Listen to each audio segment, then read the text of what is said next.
J'ai appris à ne pas m'énerver quand je me retrouvais en plein embouteillage sur les périphériques de ma ville.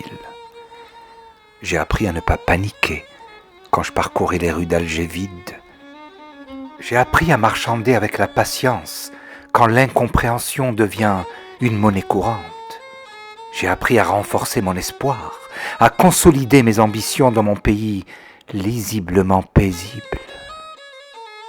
Et j'ai appris aussi, non pas à aimer mon travail, car lui-même est une exclamation d'amour, mais plutôt à avoir du temps pour apprécier mon rôle, qui n'est que ce plaisir ahurissant d'être au service de la culture de mon pays. Littérature, musique, spectacle, chorégraphie, théâtre, cinéma, arts plastiques, festivals, rencontres, colloques, séminaires, hommages, journées, séminaires culturels. Quel beau monde! Oh, quel beau monde!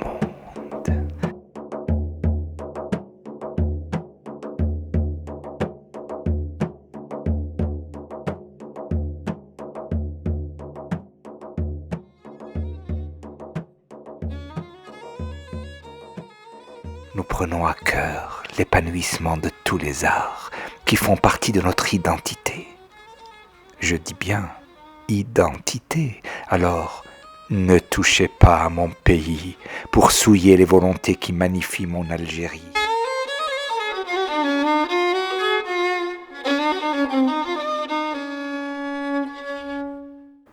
J'ai appris que la culture est une arme redoutable et qui ne sera jamais un gadget entre les mains invisibles, ennemies de ma nation, financés par des producteurs fantômes et leurs sponsors fantoches qui croient qu'avec un scénario barbon, réaliseront avec aisance le coup de manivelle de l'avant-première de numéro de la série intitulée « Il était une fois en Algérie ».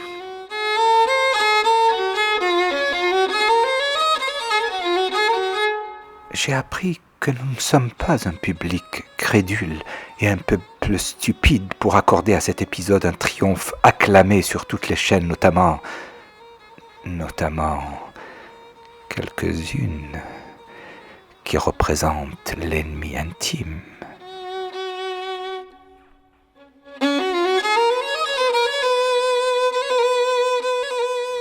Heureusement, on connaît le son du clap.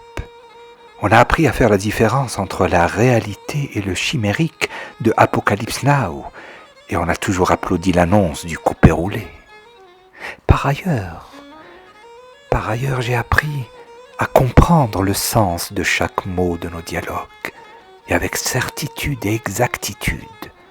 Je leur dis aujourd'hui, je n'en veux pas de leur script, ni de leurs répliques qui distribuent comme un clip usé. J'en suis engorgé, mais j'apprends toujours le sous-texte de Rachida. Ceci étant dit, j'ai appris plutôt nous avons appris des chroniques des années de Braise pour signifier qu'on refuse d'être leurs acteurs dans leurs pièces de théâtre. On refuse d'être des portraits dénudés sur leurs toiles. On refuse d'être des marionnettes dans leur studio live. On refuse aussi d'être des interprètes dans leur opérette.